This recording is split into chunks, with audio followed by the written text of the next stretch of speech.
गुलाम नबी आजाद साहब जब कांग्रेस पार्टी आज मुसीबत में है और सब मिलके आरएसएस और बीजेपी के खिलाफ लड़ना है, और जब माइनॉरिटीज के ऊपर, दलितों के ऊपर और प्रेस के ऊपर और सामान्य जो भी लोग लोकतंत्र की बात करते हैं या संविधान रक्षा करने की बात करते हैं, उन पे जो हमले हो रहे हैं, इस हमले को रोकने का काम हम सब मिलके करना चाहिए।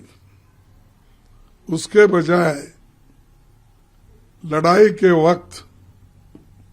अगर आप युद्ध में से भाग जाते हो तो एक तो पार्टी को धोखा दिए जैसा, दूसरा कि यहाँ का माहौल जो मोदी जी ने बनाया है उसको डर के गए जैसा होता है।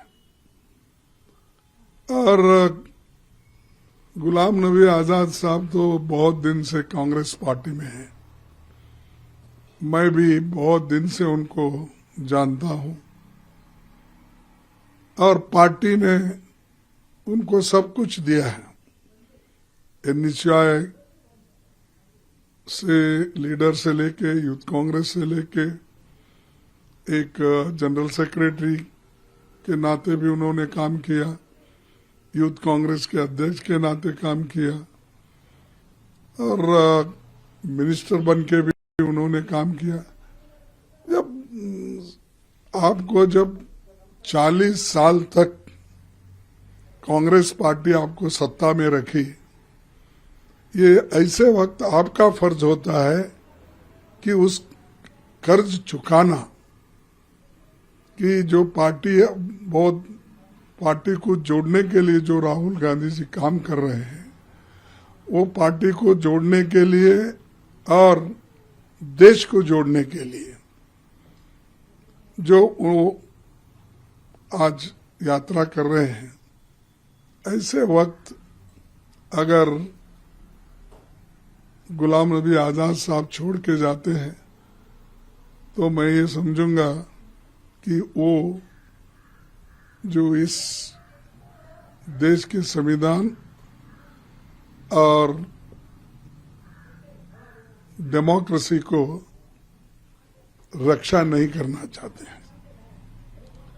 और दूसरी बात यह है कि राहुल गांधी जी से अटैक अब जो कर रहे हैं ये ठीक नहीं है, क्योंकि आप पर्सनली उस हर फैमिली मेंबर को जानते हैं, और सोनिया गांधी जी हमेशा आपकी सलाह लेते रही, और जो कैबिनेट में फैसले होते हैं उसमें भी आप शामिल हैं। जो सीडब्ल्यूसी की मीटिंग होती थी उसमें भी आप शामिल हैं। कोर कमेटी की मीटिंग जो होती है